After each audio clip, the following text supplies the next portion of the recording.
Hello friends, आप सभी का बहुत बहुत स्वागत है। ये हमारा पांचवा टेस्ट है और इसका टॉपिक जो है वो हम लोगों ने चौथा पेपर था, टेस्ट पेपर था, उसमें डिसाइड कर लिया था कि ज्वालामुखी वाले चैप्टर से टेस्ट पेपर होगा अगला पांचवा। तो ठीक है, ये वाला टेस्ट पेपर तैयार हो चुका है और उम्मीद है कि आप लोगों ने ये वाला चैप्टर ज्वालामुखी बहुत अच्छी तरीके से तैयार कर लिया होगा। और कुछ लोग पूछ रहे थे कि बाकी टेस्ट कहाँ हैं, तो एक प्लेलिस्ट बना दी है यूपी पीसीएस टेस्ट सीरीज़ करके नाम से। तो आप वो प्ले आपको डिस्क्रिप्शन में मिल जाएगी, वहाँ से जाकर आप प्लेलिस्ट देख सकते हैं। पुराने जो टेस्ट अब हो रहे हैं वो सब उसी में ही ऐड होते चले जाएंगे उस प्लेलिस्ट में। दूसरा, आप टेलीग्राम अगर चैनल पर हैं, अगर जो लोग टेलीग्राम यूज़ करते हैं तो वो हमारे टेलीग्राम चैनल से भी जुड़ सकते हैं, उसकी लिंक भी आपको डिस्क्रिप्शन में मिल जाएगी।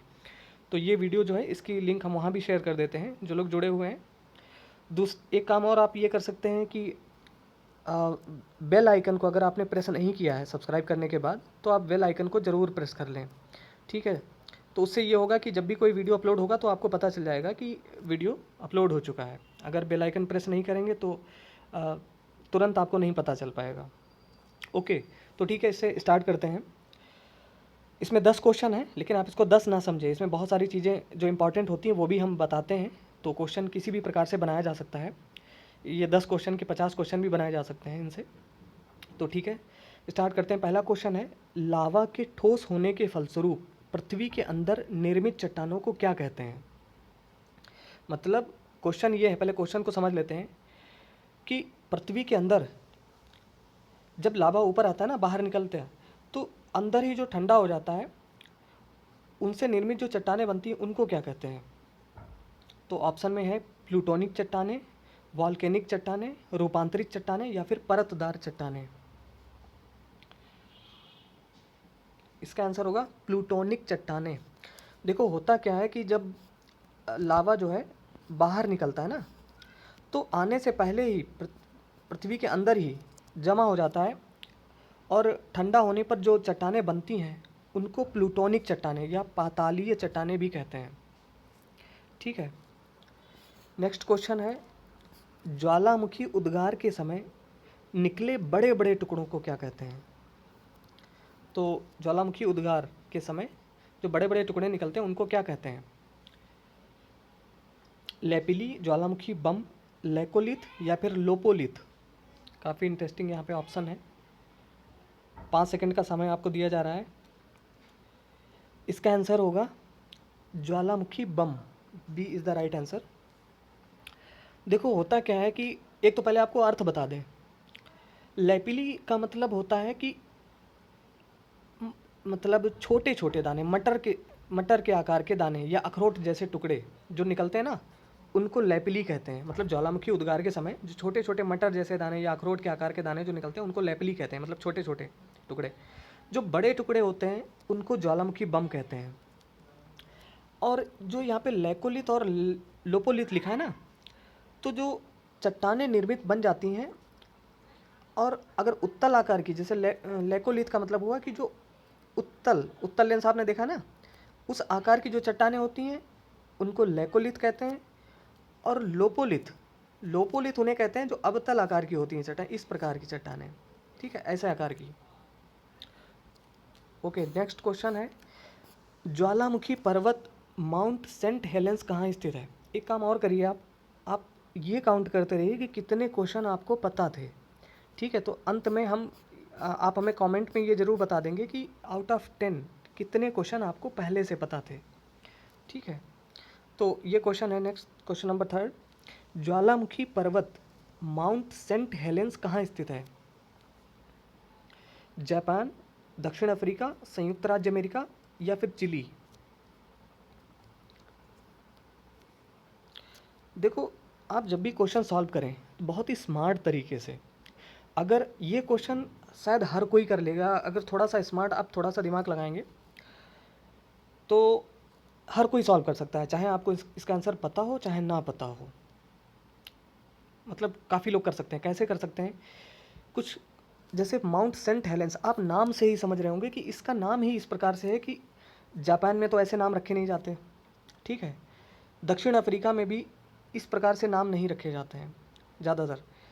संयुक्त राज्य अमेरिका इसका आंसर है, ठीक है। चिली, चिली भी नहीं होगा। तो ये क्वेश्चन आप स्मार्ट तरीके से कर सकते थे, इसलिए आंसर देख लें और हर एंगल से क्वेश्चन को चेक करें। तो इसका आंसर होगा संयुक्त राज्य अमेरिका। और इस ज्वालामुखी पर्वत को मतलब माउंट सेंट हेलेंस को, इसको द फ्यूजी ऑफ अमेरिका के नाम से भी जाना जाता है। तो ये भी क्वेश्चन पूछा जा सकता है कि द फ्यूजी ऑफ अमेरिका के नाम से किस ज्वालामुखी पर्वत को जाना जाता है। तो माउंट सेंट हेलेंस को, जो कि संयुक्त राज्य अमेरिका यानी यूएसए में स्थित है। नेक्स्ट क्वेश्चन है, किस ज्वालामुखी को भूमध्य सागर का प्रकाश स्तंभ कहा जाता है। ये सारे ही बहुत इंपॉर्टेंट क्वेश्चन हैं और रिपीट होते रहते हैं, और इन्हीं में से क्वेश्चन अलग अलग तरीके से बना दिया जाता है। ठीक है, कभी इसका आंसर अभी हम बताएंगे कि कैसे ये दूसरी तरीके से कैसे क्वेश्चन बनाया जा सकता है। तो इसके ऑप्शन है एटना, विशुवियस, या फिर किलायू, या स्ट्राम्बोली। तो इसका आंसर होगा स्ट्राम्बोली। तो स्ट्राम्बोली को भूमध्य सागर का प्रकाश स्तंभ कहा जाता है। अब दूसरे प्रकार से कैसे क्वेश्चन बनाया जा सकता है, वो पूछ लेंगे कि स्ट्राम्बोली को किस नाम से जाना जाता है। ठीक है, तो ये भी एक क्वेश्चन बनाया जा सकता है।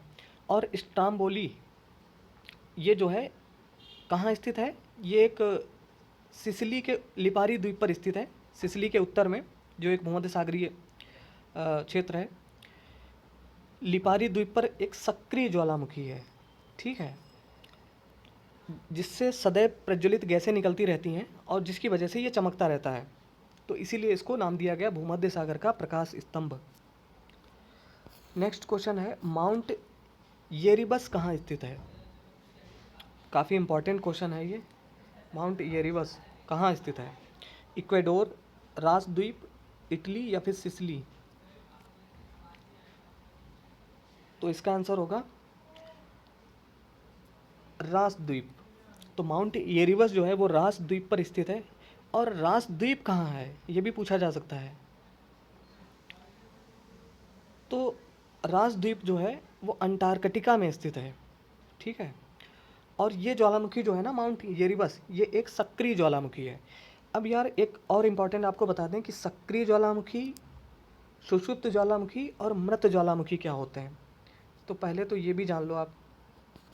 देखो, सक्रिय ज्वालामुखी का मतलब होता है कि जिनसे समय समय पर उद्गार निकलते रहते हैं, तो उसको तो कहते हैं सक्रिय ज्वालामुखी।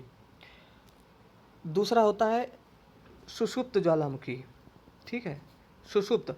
तो सुषुप्त उसको कहते हैं कि जिससे बहुत समय से उद्गार नहीं निकले हैं, लेकिन कभी भी निकल सकते हैं, कभी भी उसमें विस्फोट हो सकता है, कभी भी उससे उद्गार निकल सकते हैं ज्वालामुखी।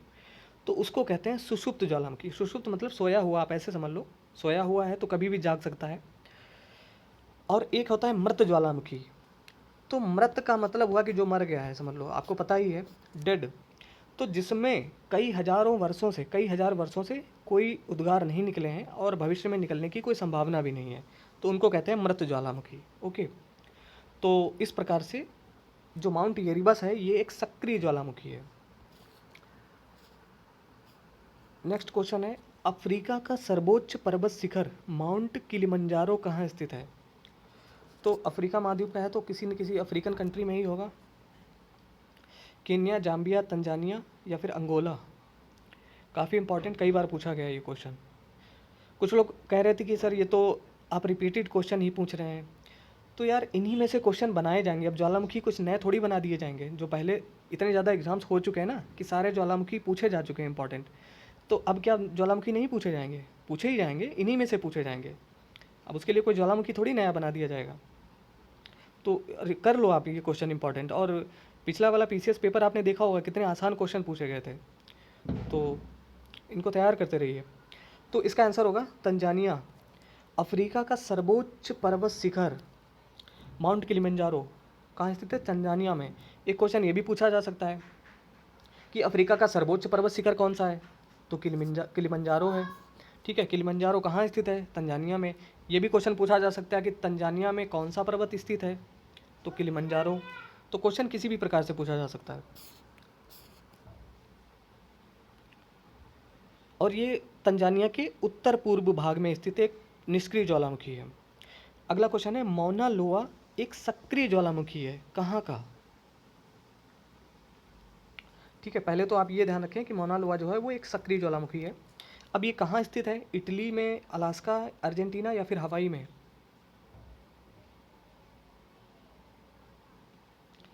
देखो, इसका आंसर होगा डी, मौना लोआ एक सक्रिय ज्वालामुखी है हवाई का। हवाई कहाँ स्थित है? ये यूएसए का एक द्वीप है, यूएसए में स्थित है। ठीक है, आप ऐसे समझ लो। तो और मौना लोआ का अर्थ होता है लॉन्ग माउंटेन। ये लगभग 120 किलोमीटर लंबा, ऊंचा नहीं, लंबा एक माउंटेन है और हवाई के लगभग आधे भाग पर ये जो है मौना लोआ ज्वालामुखी स्थित है। ये एक सक्रिय ज्वालामुखी है। ओके, नेक्स्ट क्वेश्चन है, निम्न में से कौन सा ज्वालामुखी मलेशिया में स्थित है? तो मलेशिया में कौन सा स्थित है? अलबुर्ज, कोलिमा, माउंट किनाबालू या सबनकाया?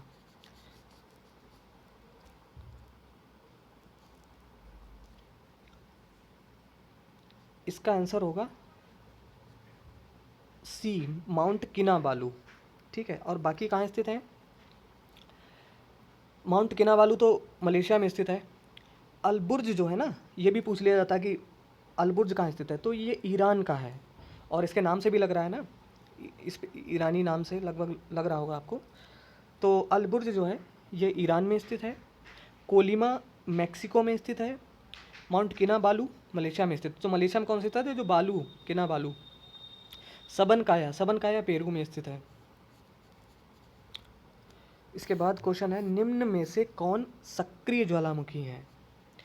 कभी कभी ये भी पूछ लिया जाता है कि सक्रिय ज्वालामुखी कौन से हैं या कभी मृत ज्वालामुखी कौन कौन से हैं।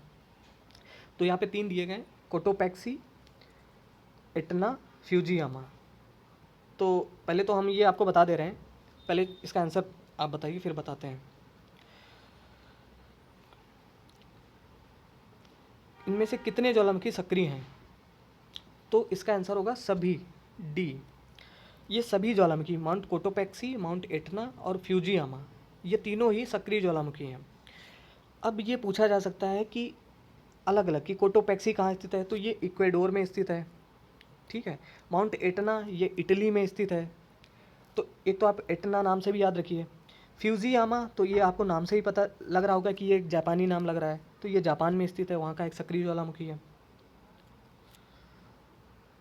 इसके बाद है, ज्वालामुखी से सबसे अधिक कौन सी गैस निकलती है?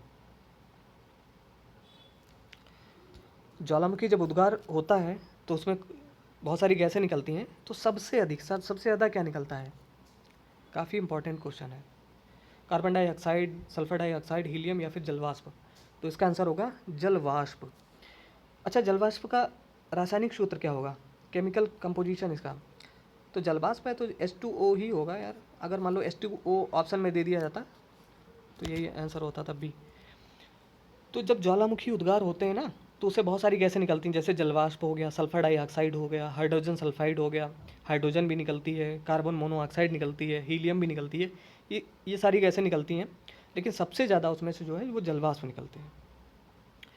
तो दोस्तों, आउट ऑफ 10 कितने क्वेश्चन आपको पहले से पता थे?